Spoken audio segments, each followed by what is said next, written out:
So ladies and gentlemen, good morning. It's really very nice to be here and to see what's up Baltic wind energy.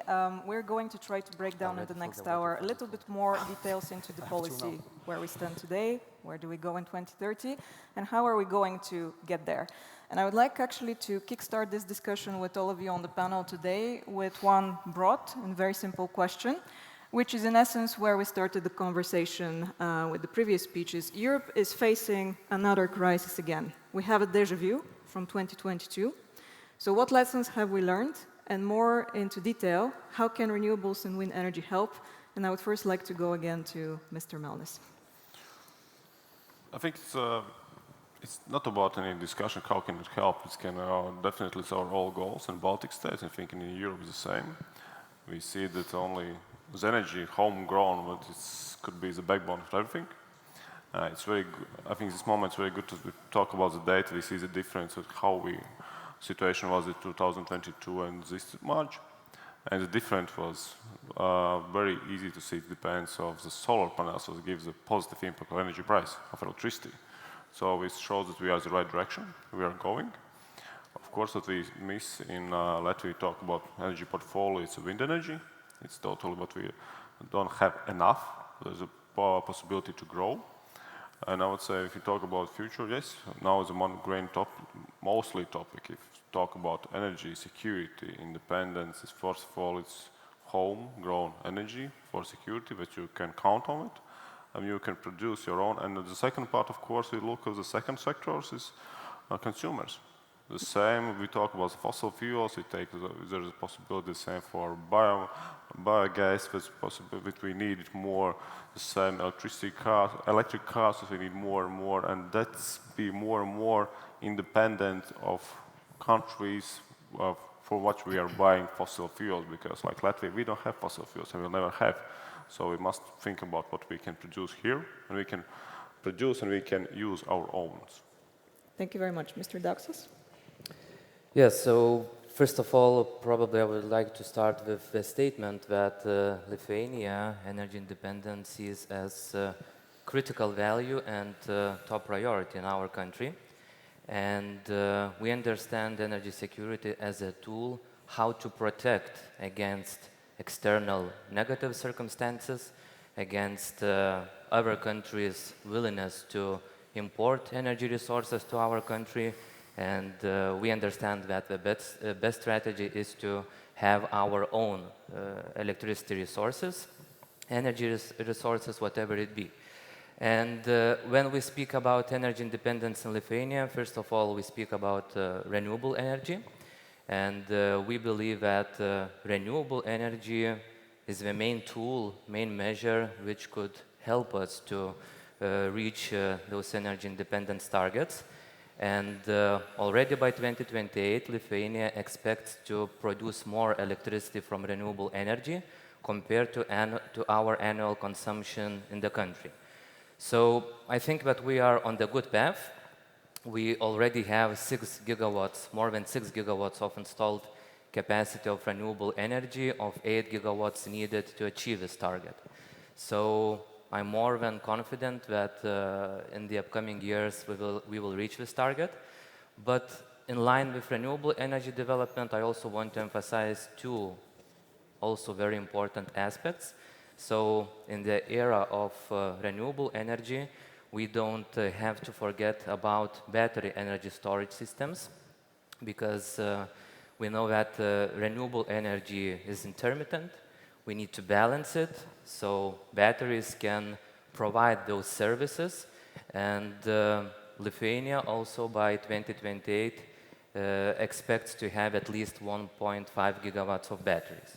And of course, electricity by itself is not a value if we don't have enough consumption of electricity in our country, if we don't have enough demand for electricity. So we, as a region and as a country, also have to accelerate electrification. Our strategic sectors, also as transport sector, industry, district heating, and other sectors which are very intensive to energy. Thank you very much already for making the link in between the supply and the demand. We'll come back to that a little bit later in the debate, but to continue our round here, Mr. Uiga. Yes, and hello from my side as well. I'm Jaanus.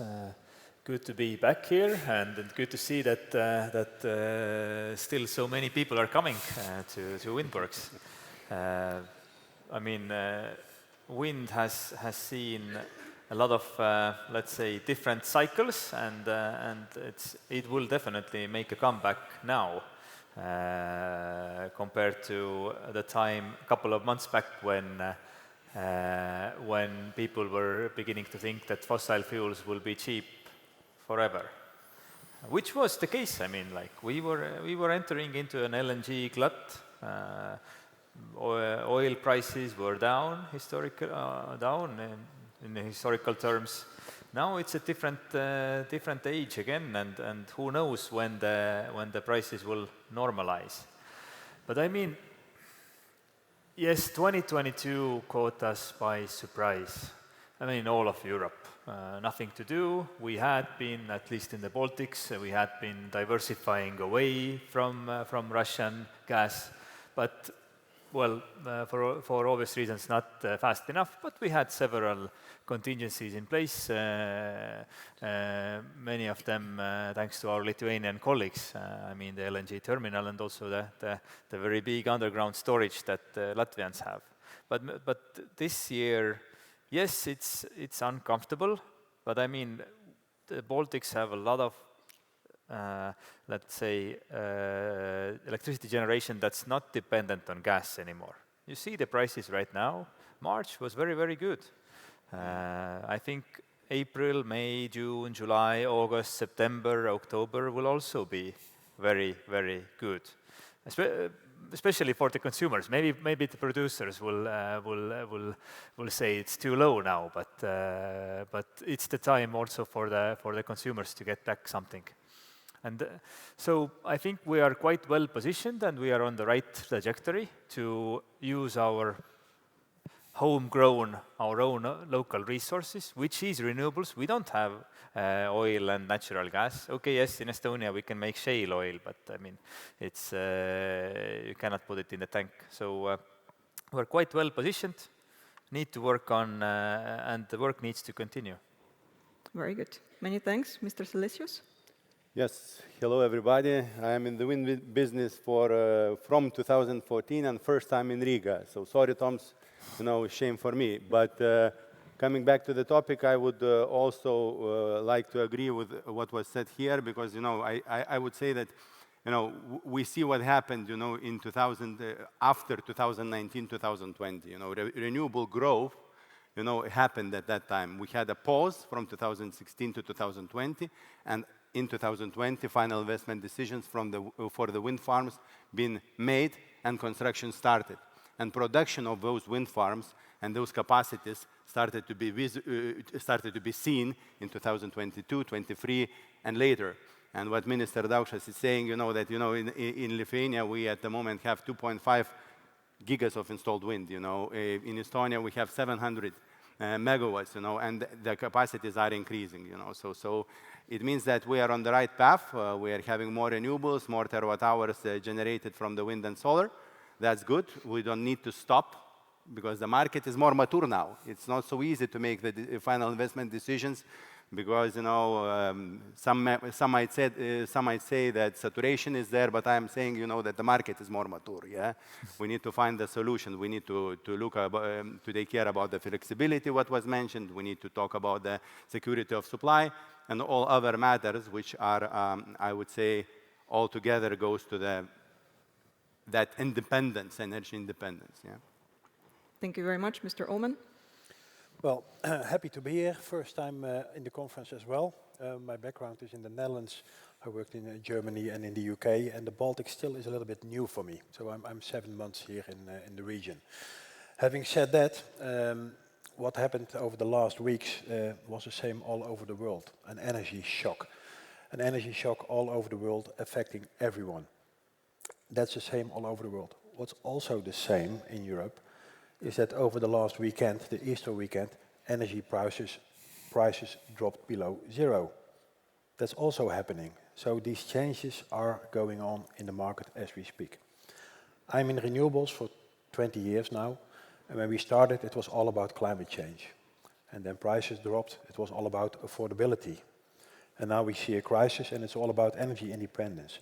All three things matter when it comes to renewable energy. And at this moment, indeed, the energy independence is the most clearest need that drives us towards renewable energy. And we call it a crisis. 4 years ago, we called it a crisis. And I believe what we know for sure, there will be new crises coming up. So that's something we have to prepare for in our smart energy systems. So what we are preparing for. That's the new world, and there are bottlenecks to get there. But it's very good to hear, comparing myself 20 years in Western Europe, where we had to convince people that renewables was a good idea. There is consensus here.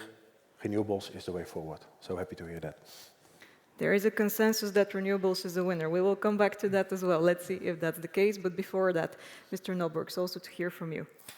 Yeah, I think we learned in 2022 that we need to be more resilient, more independent, and that was a kick in the butt to everybody, including politicians. So for a moment of a year, so we were in a highlight. The wind was one of the priorities politically. Then there was a lot of investment which was backed by some kind of logic of demand and supply, but then as prices of fossils and power in general went down, politicians obviously forgot about us and an industry in general.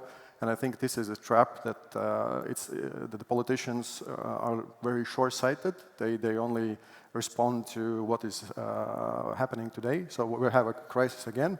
But the question is, to continue what Donato said, that market has reached certain maturity or saturation level. FIDs without bold and ambitious political decisions most likely will not be taken, although we all understand that we need to deploy more local production.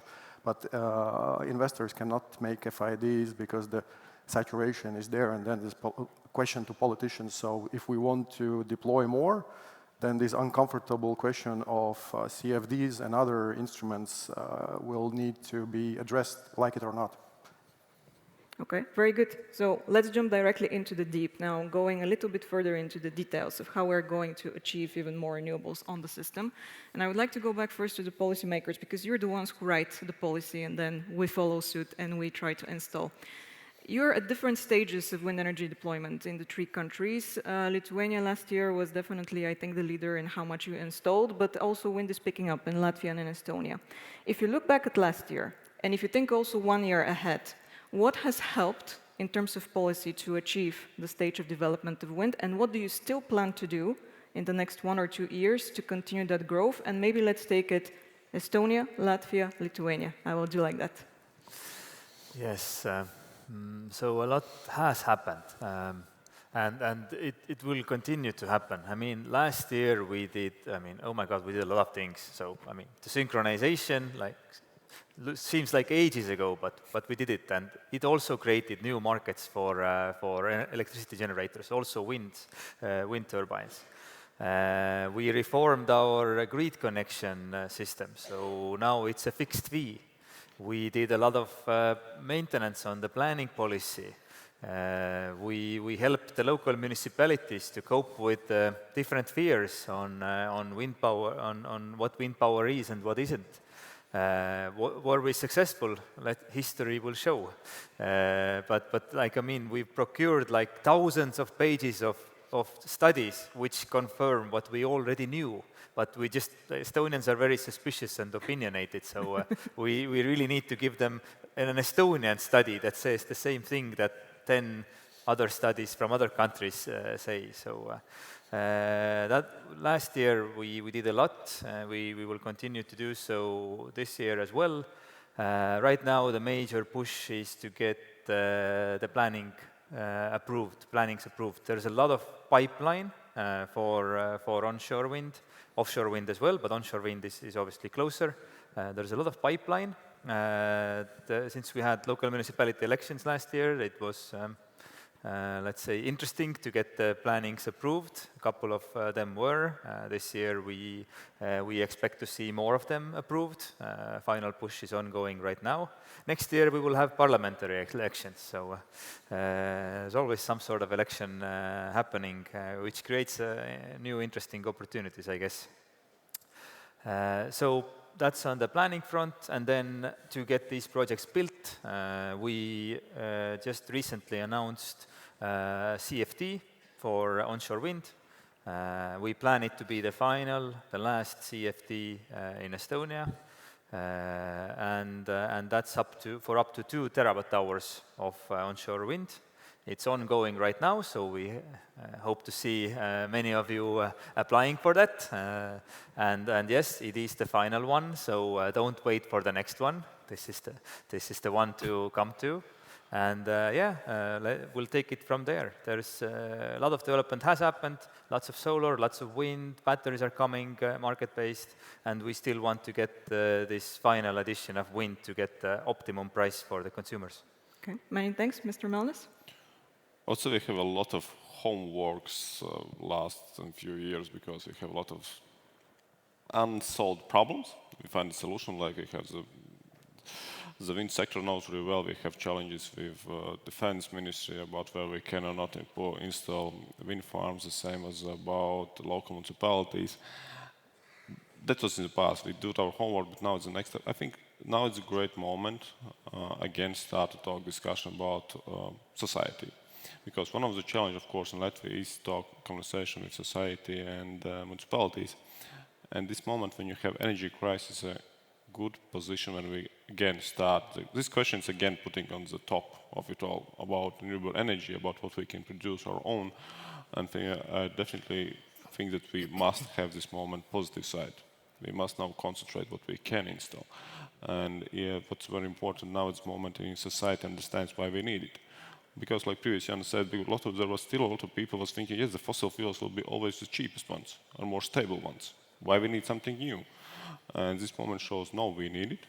There's come new technologies, and we already see the benefits of the solar energy, and you can't even, it's very easy, you just open the energy price and you see electricity prices in North Pole, you see it when the sun outside. Of course, there are coming new technologies of battery storage already, but will give some positive impacts on the price peaks. And of course, we now will start discussion about the wind energy. Now is a good point because society is ready to have, I would say, the next round of discussion why we need it, and we must go forward. This year, we already in Latvia see there the first high windmills we are building, and it's already start running. Two turbines already running for the test sites, so it's easy to explain for society. You can go, you can see how it looks, how look in real life, and what's the positive or negative sides of it. Because yes, we still have a lot of challenge. Yes, we still have, not in my backyard, quite loud people outside. But I would say definitely this is the right time for have discussion with society, start to move projects more. We are helping with municipalities for discussions, and we need more for outside, say, the real projects who want to go forward. And at this point, we are ready. We have quite a lot projects on the paper, but for our side, we want those projects who are really ready to build. And we are really wanting to help those projects who are really wanted to build, then go and start building. And that's I would say, the final stage. And I really hope for the next year we'll have already more projects who are ready, not making just paper plans, but really starting to building. And that's very important because now the moment is a real time to go and start to go into like the final stage. Thank you very much. Mr. Daukšas? Yes, so indeed last year we as a country, Lithuania, had record-breaking years for wind energy, and we installed more than 750 megawatts of onshore wind. And of course, it is very hard to keep this momentum each year, breaking records again and again. But we, together with our TSO, are calculating that 8 gigawatts is what we need for our short-term period, and we see that by 2028 we will reach those 8 gigawatts. But of course, in our pipeline, in our reservations in the grids, we see that we have 15 gigawatts of reservations of capacity. So we understand that we have a lot of projects in the pipeline, and I can agree, and we all see that the market is getting more and more saturated or more and more matured. You can call it however you want. So we understand that in longer perspective, we need more flexibility for developers. So what we did in Lithuania, we already initiated public consultations on new legislation ideas, which would guarantee for developers additional flexibility. And what I mean by that, I mean that developers can prolong their permits for additional 4 years term. As I previously mentioned, we have to think about electrification, about our strategic sectors and how to increase consumption. So we want to give a time buffer for developers to wait for this additional consumption, which also will be beneficial for developers of renewable energy. And speaking about flexibility, we also want to offer ability for developers to switch between different technologies. So if you have reservation for solar PV right now, you can change your reservation to wind power plant, you can change to battery energy storage systems, and you can even change your generation project to consumption project. So, I mean, I think that we offered very flexible solution for the market. Of course, all those ideas have to go through our parliament, but we strongly believe that those ideas are needed in the longer perspective, because we understand that after 2028, we will need more than 8 gigawatts with all the electrification going forward. And once again, I just want to cheer about our achievement in the last year. Just the facts and statistics, according to WindEurope, Lithuania was among top 2 countries who covered their consumption the most of all European Union countries. Only Denmark was ahead in 2025, and we know that Denmark in his arsenal has offshore wind. We don't have offshore wind yet, but only with onshore wind we are capable to be in the second place and satisfy a third of our electricity consumption. So I think it is already a huge achievement for Lithuania. Great achievement indeed, and we hope to see the same across all the Baltic states, absolutely so. But to go back now to the policy front, a lot has been done on the policy side in all 3 countries, but Mr. Oomen, maybe to start here with you, what are still the key bottlenecks that are holding back wind energy? It's also a question that comes across from the audience quite a lot. There are quite a few bottlenecks that are lined up in here, but I give you the option to quote the 3 most important ones. Well, before we go to bottlenecks, I'd like to state that I'm very proud of Ignitis and the Ignitis colleagues looking back to last year, where we delivered 713 megawatt of projects, renewable projects to COD, wind and solar. So that's been a remarkable year. It's been a successful record year. That was last year. Now, as an investor looking ahead, we look at different times. And I'm going to use the word saturation. I'm not going to use it 3 times, but you asked for 3 reasons. What's the difficulty? What's the bottleneck at the moment? Market saturation. Be clear, market saturation means there's no economic case for an investment in wind. It doesn't mean energy saturation.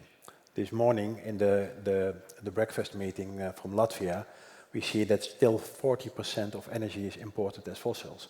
So there is no energy saturation, there's market saturation. Important to bear that in mind. So at the moment, let's not just push for megawatt. And that brings me to the second point, smart energy systems. Batteries, battery storage, obvious. But also flexibility contracts. And when I say flexibility contracts, I mean flexible offtake contracts. And that might need the help of regulators to make that possible. That you can work with flexible off-takers, demand steering contracts. There is flexibility in the market that we can use. So, second point, a smarter system, which by the way also includes some offshore, if you ask me. Then the third point, electrification. Electrification, meaning that we will get more EVs, we will get more heat pumps. Everyone knows that that's obvious, technology is coming. But what else can we do? Is it possible to electrify district heating? That again is not just a technical problem, it's also a regulatory problem. So these kind of aspects, bringing more electrification, I think that's the basis for future investable projects in the Baltics. At the moment, the bottleneck is the projects don't fly economically. And then a free advice to the governments available here. As an investor, we don't look at one country. We look at the Baltics. The Baltics is one market. So please be aware, that's the investor's view. Whatever you do with major changes in one country does affect the other countries. So let that be preaching for some pan-Baltic coordination. Okay, very good. I would like to go back to the point that you made on electrification, because it was in any case brought back a few times around already. We almost always recognize in Europe that electrification and the demand for renewables has been lacking, at least for the last, let's say, 10 or 15 years. And maybe here I go to you. So what can we do on the electrification front? How can we match the demand and the supply, both on the industry side, but also from the policy side? What do we need? I would say that we need to start from the small steps now with respect to the increase capacities of a renewable, increase flexibility in the market. So that's exactly what was mentioned by the ministers. That I really would like to compliment that they are really the dialogue is there. The dialogue is there, the discussions are there, and the things are moving forward. But are they moving enough forward? This is another topic from the business, yeah?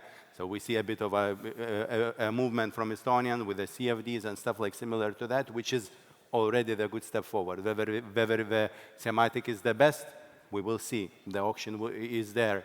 In Latvia, also, we see the situation. We see that a lot of developments are ongoing. A lot of FIDs are going to happen. And this going to happen FIDs will bring us gigawatt hours, megawatt hours, and terawatt hours to our production, which will enable electrification as well. But whether they are going to happen, whether the saturation, which is today in the market, or maturity of the market, today's market, will reach to the stage that the projects will have to be delivered because of a permits, and will not be able because of investment clarity or return clarity. Yeah? So this is another topic for Latvia to think. And for Lithuania, is also like Viceminister mentioned, we just did 40 kilometers of marathon. 2 more left, but 2 more always are the most difficult ones. Yeah? And those most difficult ones are also related to a lot of things which are ongoing. One was mentioned, the good one and positive one, permit prolongation. We understand that the business cannot make final investment decision right now, because of a clarity, which was mentioned by Frank, yeah? We do not have investment clarity, return clarity, we need to work on that. But there are also other small bottlenecks in other cases. There is a society, there is a NIMBY, there is some kind of other things from the environmental ministers, which are stopping a bit or whatever projects which could be materialized. But if we are moving towards this kind of a goal, zero type of investment importer type of a country and more production capabilities, so definitely we will enable electrification because we will have quite good price electricity in the country. This is what I think, yeah. And to make the link, NIMBY, price electrification, and how do we bring the benefit back to the society? Mr. Nāburgs, here coming to you. We are living in an age with a lot of disinformation, including for wind energy. How has this impacted over the last year the acceptance for wind energy projects, and what can we all do in order to make sure the society understands the benefits of having a strong renewables system on the line? Yeah, this is actually one of the main problems that Latvia is facing. One of the reasons why we have many projects which are fully permitted and EIA is done, but there is what is missing in the Latvian legislation. There is one of the steps is that there must be a political decision made on EIA, although it's done. And we have this is one of the roadblocks. We have 10+ projects which have reached this stage where we're basically ready. And then the next step is the political decision to be taken. And it needs to be taken by politicians. And politicians obviously look what is in the media, what are people talking about. And here we come to your point of disinformation and people working or interest groups, well-financed interest groups working against this industry. They're actually quite successful in spreading misinformation and creating a space, informative space where politicians don't feel comfortable standing firmly in favor of an industry. And the closer the elections come, the more it becomes a problem. In Latvia, this is election year. So I would say this is one of the main problems why we see a lot of projects in Latvia now on a stall. They're ready, the FIDs could be taken, but they're basically, there's this political roadblock. And it's blocked because of this disinformation part. And coming back how to solve it, I think the good news is that this year we'll have first 2 large projects built out. One already started operation yesterday. The first modern, I think the highest turbines also in Baltics, built by Latvian, where people will be able to see it, because a lot of this information comes from the fact that we don't have the reference where to look at, and finally we'll have some real projects people can see, can touch, can experience, do they really impact them and society at large, as negatively as many try to tell. And I think this will help a lot, and people will see that a lot of disinformation is not valid. That's one. And 2, we will start sharing these projects will start sharing the benefits, financial and other benefits, with the people living around, and that should definitely help. Okay, very good. I would like to pick up on a few of the comments from the audience, and thank you very much for being so active and sending so many questions in, which is to take us back to the discussion around market saturation, or more mature markets, as you were referencing it in a different way. But in essence, Mr. Melnis, maybe it's here to start with you, and colleagues feel free to, of course, react. In a situation where, of course, in all the Baltic states, we're going to see more and more wind electricity, renewable energy electricity, what is the next stage of the market development in all of the Baltics? Are we going to be exporting electricity? Are we going to see how to do local supply chains? Both of them, are they compatible? How do you see it? I think it's a great question. It's a little bit reminds me of the question that I have from some politicians who ask the same question. What Latvia is going to do when we will have 100% of electricity cars in Latvia? What we're going to do, because grid system will collapse? Yes, now we have 2%.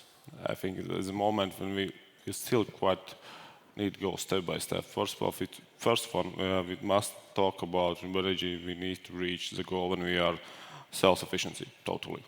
Start with that. Second, we must have stable energy system with stable energy price. Of course, we concentrated the same on our own economy. Secondly, we see when we are producing more energy in the market, we are all, I would say a little bit even hoping there will be more industries coming, the same consumer size of consuming. We all see the households in Latvia are really less of using electricity on average. So the huge potential is. But at this moment, I would say we must go step by step, because, like, seriously, we sometimes have the problems I would love to solve. Like, if we at the moment have too much energy, I would love to think about these problems now, but we don't have it now at the moment. I think in even the nearest years we will not have it. And those few years, market will change. We see the battery technologies coming a lot. We have the same conversation a few years ago. What we're going to do? We will have too much solar panels in the region, but now we see the batteries are coming. The battery storage cost is I would say, much more lower than it was 4 or 5 years ago. So technologies are coming, and the markets are working very well, and the business sector are seeing very well. I think at the moment, I don't see there could be possibility for some huge investors in energy sector will go if he don't see that possibility, or if he will see the market totally full. And I think that, for my side, for politicians, we can say, yeah, you can come, we can say a lot of things, but in the end of the day, it's a producer who wants to see, yes, who will really invest his finance. We talk about millions of finance, and you must see you must have where will be your consumers, who will use your electricity. and it's not depends on us. We are helping to make the legislation. We are making to make the best situation to growing for energy producers and for consumer side. We must go forward. I really hope for the next years we'll have this problem in Baltic states. We will have too much cheap energy and we don't know where to put it. I think at that moment the business sector is say we have solution. We are coming. Mr. Salesios, the next stage of market development in the Baltics, from your perspective? I would say that I agree what Frank was saying before, that Baltic is one type of a sector, and we are looking at one sector. So I would say that we are already almost there, and it was said in the very beginning on the conference that the Baltic states are already united. So I guess that first thing what we need to do, we need to be even more united, because now we are in the short term developing 3 big offshore projects in the Baltic states, whether all are able to be materialized, that's another topic which I don't want to give an answer here. But what else needs to be done? I think we need to be growing the technologies, and we need not to look only wind as the best technology. We should be looking at the overall technologies, what the minister just said, solar, wind, batteries for flexibility, adding additional stability dispatchables if are necessary, and Estonia has a good initiatives for that. So I think all of these together are coming to the solutions. We of course expect as a business, to have all the solutions here now to be able to move forward. But of course, we understand that time is required, and hopefully, as I said, by the dialogue between us and between the country ministers, we will achieve what is necessary. Because we are here to help each other. This is not that we need to do something, and this is for us, for Baltics. Yeah. Mr. Nāburgs, coming here back on the regional cooperation front, what exactly is needed for more cooperation in the Baltics? In which areas? It's a difficult question because no matter how we love each other and like to come together, still at the end we don't have any good examples to really talk about. I mean, LNG was supposed to be somehow coordinated with Lithuanians, or the quicker brother, they usually take any advantages in the market. So I'm a bit skeptical. I think although we are integrated, still there's all countries try to do their cover their own interests. So yeah, I'm a skeptic on the Baltic cooperation when it comes very practically, unless it's like some kind of emergency situation. So thank you very much, sir. I was looking at the questions here, but I think on regional cooperation, then it's one of those topics that is picked up also by the audience here. And one point which is coming up is also on the grid side of things. How do we make sure that we cooperate in interconnections? And I would like to come to you, Mr. Uiga, here, because we're talking in Europe and in Brussels a lot about grids these days. The European Commission has put forward many proposals about how do we modernize, optimize, and build new grids and interconnections. How do you see grid development in the Baltics going forward? Because this is also part of regional cooperation. Yes, and I would still highlight the major success story of Baltic cooperation, which is the synchronization of the Baltic countries to the European networks, where we did manage, and without the major crisis. The crisis came after. We started before. We knew that the crisis is coming, we just didn't know when. But you're right, the countries do cover their own interests, and it's okay. But coming to the grid, so we are well versed with cooperating with other countries on interconnections. So internal grid, internal decisions, because it's really up to the country. Okay, the Baltics are super small, but compared to other European nations, but this is internal congestion management, and where to build a new grid and where not, and how to socialize the costs. We are well versed in getting European funds for cross-border grids, synchronization. Now we got additional funding this year for the first time ever in the CEF history for protecting the critical infrastructure, together with all Baltics and Poland. So that was a major new initiative, and together with Latvians, we are working on fourth interconnection between Estonia and Latvia, needs to do a lot of planning procedures need to be done. These are ongoing right now. 2027, 2028 is time to make the decision. And also, together with Finns, we're working on Estlink 3. So all of these things are in the pipeline, and they are actually quite well on track with the new EU budgetary period. So, so let's see, because right now we don't have the final numbers yet. If the cost is too much, then the consumers cannot bear it. But I think the TSOs are well versed with new interconnections, and we do need to keep in mind the final cost to the consumer. So because if the electricity market price is zero, the producers don't like it, consumers also don't like it if the grid costs are like plus 100% or whatever.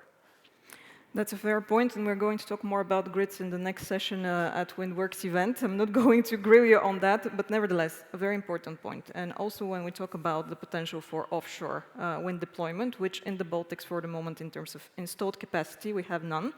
So, Mr. Oomen, here coming to you, why is offshore wind still not picking up in the Baltics, and what do we need to do about that? I would like to front-load it as a question. Well, there's many answers to give on that. By the way, quite nice to see in the introduction videos the positive view also of the EIA and others looking at the Baltic states and offshore wind, that there is a need for the system. And I think let's start by that. People look at offshore wind as costly. But when we look at a product, we should not look at the cost, we should look at the value. And the value of offshore wind is in the fact that it improves the overall generation profile of our renewable energy system. So the value is not in the moment when the sun is shining and the wind is blowing and everyone is full speed. The value is at that moment when the sun is not shining and onshore wind is out and offshore wind is still blowing. So yes, I'm a strong believer of offshore wind, and it adds to the value of the energy system in the Baltics. I'm a strong believer of that. Is it easy to get there? No. You mentioned there are many projects in the Baltics, will all be built. Well, my opinion is, of course not. Not in the next decade. Not in the next decade. So it is costly, so it's about optimizing the balance in the system, how many of those offshore wind generation combined with solar, with onshore generation, with BESS. Again, the smart energy system. So I believe one, maybe two projects in the next decade, certainly one, is possible, I would even say necessary. Necessary to optimize the system, to optimize the renewable energy system. So that's my belief. How to get there? It will require investment from governments. It will not come at the moment. The market is not investable. Lithuania tried a tender twice, and we did not attract enough external investors to the market. And there's many reasons for that. The sea is the sea, the waves are the waves, the wind is the wind, so it's nothing different than Poland next door. In that sense, it's not different. But an external investor coming into the Baltic will be the first mover, the first investor. Regulations have to be shaped. So there is a little bit of a hurdle for external investors to step in. So that's something we need to overcome in the Baltics. So is there an option? Yes. Is there a need? Yes. Does it require support? Yes, as well. But I believe it's a valuable addition to the energy system. And as we look at the Baltics, as I look at the Baltics as one energy market, it's also about first mover, who is moving, because the project is there, will not allow another or two more projects to come in. Okay, very, very good. And maybe here, talking about first movers and regional cooperation, one thing to close off before we go to questions from the audience, but going back to Airidas, to you, you're going to have the presidency of the Council of the European Union in the first semester of 2027, which is maybe a great opportunity for putting forward a broader regional context and broader priorities for the Baltic states. What do you plan to put as priorities as things stand right now, and where do the regional element fit in? Yes, so indeed the presidency term is approaching very fast, and the final agenda, I think, will be crystallized in the upcoming months. I think that the agenda for Lithuania's presidency also could be dictated by conditions in the market by the situation around the world. But I think that we as a country will fight or push forward few main ideas. First of all, it will be energy security and security of critical energy infrastructure, because today we see that in case of conflict or in any other attacks, energy infrastructure could be the first and potential target for our enemies. So the main target will be to ensure adequate financing in the new multi-annual financial framework. Of course, Lithuania also will promote the implementation of Repower EU plan, because Lithuania, together with other Baltic states, showed a good example how all Europe should move forward. I mean, by banning all the imports of energy resources from Russia. So I think that in line with renewable energy development, we will also promote development of renewables and battery energy storage systems to phase out fossil fuels as soon as possible. And of course, all the other aspects we mentioned before, interconnections, market integration, flexibility in the grids will be needed in the upcoming years. And last but not least, we still stay committed to support Ukraine, because we believe that strong and resilient Ukraine equals strong and resilient Europe. So I think that will be the main priorities, but of course the circumstances will dictate the agenda. And just getting back to renewable energy development, a few remarks. We are always rushing for new targets, to being better, to building better, to developing more, but today I see a full stage of developers who also invested in Lithuania. So I want to thank for all investors and companies who believed in Lithuania and who decided to invest in Lithuania. Because, you know, for me as a vice minister, probably it's easy to come on stage and say, we have 6 gigawatts. But you did all the hard work, you made the investments, you took the risk you had with those projects, and I want to encourage you to keep going. And one more thank to our TSO. I see a big team of TSO representatives today. We have a wonderful team in our Litgrid. So I see 2 Ignas today. We have wonderful guys working in our TSO. I see Jovita, Donata. So keep going and build our energy security in the future. Many thanks for that. We still have a few minutes, so I'd like to take 1 or 2 questions from the audience. And one is actually very closely linked to what you were just talking about, energy security. The energy security of our infrastructure, facilities, grids, cables. We are in a very difficult security context in Europe. What can we, all of us, do to make sure that critical energy infrastructure is protected? Hopefully not in the case of a war, but what can we do right now? And this is an open question, so the floor is open, whomever wants to take the word and answer to the audience. Yes, just to kick off, so in Estonia we've had some experience with repairing cables and other things. So, but I mean, like, first thing, like, don't start off with the worst scenario. Like, there's no point, because like then it's an unsolvable equation.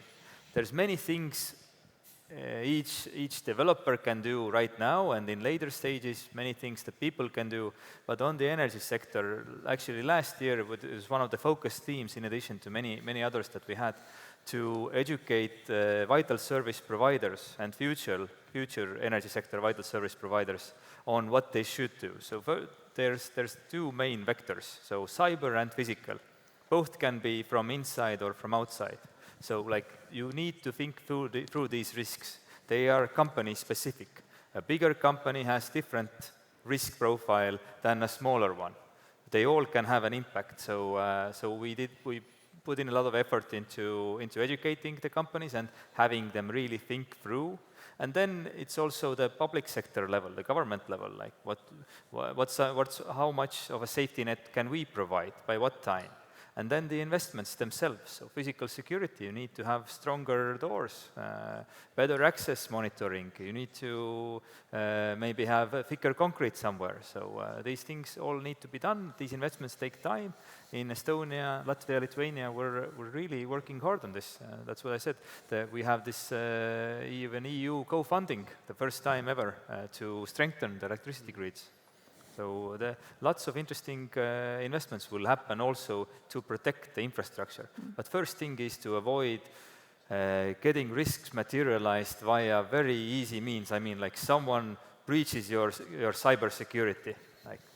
Like no need to think of a doomsday scenario. Like update your virus software. I would say, for our side, of course, first of all, is physical and cyber security. It's very important. But from second part, I agree about the baddest decisions, the baddest situation. If it would be the baddest situation, I think we have totally different problems altogether at this moment. And what we see from our Ukrainian experience, you can't physically secure each meter of cable or each power station or trough. At this moment, what was for our side, we must concentrate, secondly, how fast we can repair it. If we have knowledge, people as a site, and how fast you can repair it back on track running. It's like there's always a question about how long will be the blackout. It depends of a lot of things, but one of the most important is how fast you can repair it. And I agree, like Jaanus said about experience, about the same question we have this, we can see for experience S-Link 2 cable. Of course, it can be damaged. It's a question how fast you can make it back on the track. Because it's each day it's done running, it's making the cost for all of us. At this moment, we working together in Baltic states about this. Yes, the same about few funds for the repair part, that we must have it on the stock. We now even have more exchange of information, what we have each other in the Baltic region on the stocks, how much we can share at the moment. And that's very important. The second, even more question interesting is maybe we must talk about standardization, about the cables. But that would be better for experience for we have from repairs or stocks that we have already for all the countries. And maybe we have the NATO standards. For everybody the same ones, so maybe we must talk about energy standards. That was some parts of Europe we can share if we have in stock, because each country have unique cables. It's very complicated and very expensive. And we talk about the repairs, then you have a lot of new challenges.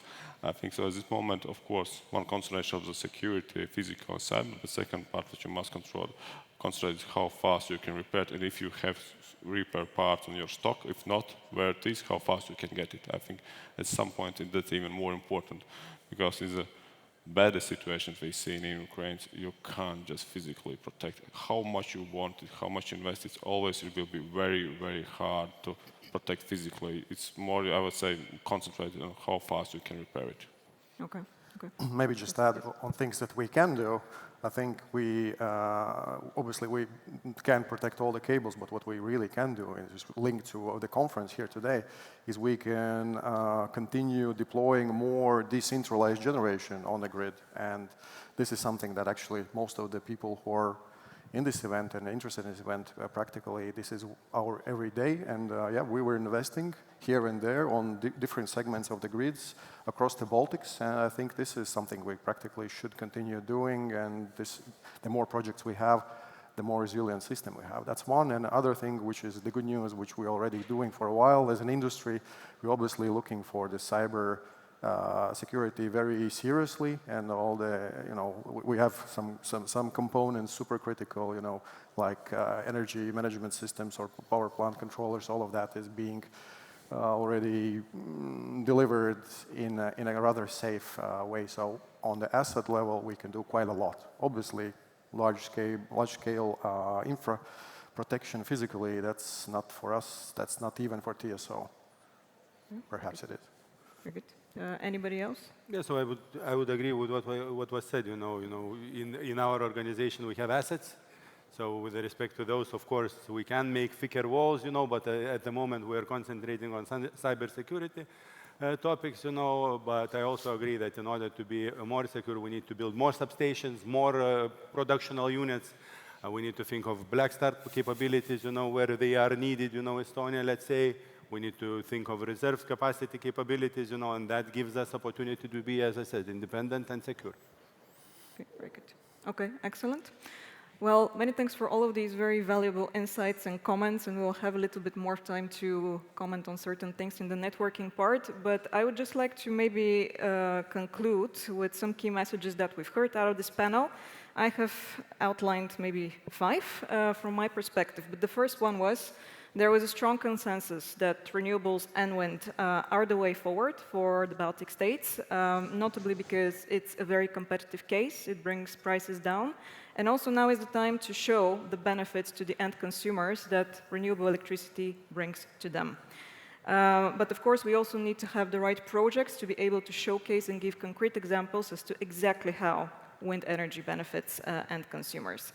Secondly, linked to that, we need to think how to match the supply and the demand. It's, of course, about building more and more renewables so that we have a more resilient economy, more resilient countries and electricity systems. But at the end of the day, we also need to think about the off-takers. And who are those sectors and companies that would benefit also from renewables-based electrification? So that would be one of the key things that we need to handle going forward. And of course, we also need to think about the flexibility of the system with more and more renewables generation on it. And such flexibility could, for instance, come with batteries and other solutions. Third thing, obviously, we are reaching market saturation, or the market is getting much more mature. But in any case, there we need to also think how to think regionally, how to think the Baltics as one market on which we can deploy more and more renewables. But we would also need to think about making the business case for renewables and for wind even stronger than what we currently have today. And from that perspective, fourth message, there is space for offshore wind as well, but the first movers will matter. So let's think about that too. And last but not least, as we just discussed, physical security of critical energy infrastructure will be extremely important going forward. Even if we don't think about the worst-case scenarios first, we need to take the necessary measures to protect and observe what we can do, and think also about how to mitigate potential risks and impacts, be it on the physical side of things with repairing cables, or being it by uploading and upgrading our software to avoid cybersecurity risks. So on these 5 messages, I will leave the panel to that, and I would just like to invite you to please give a very warm applause to our participants today. Thank you very much.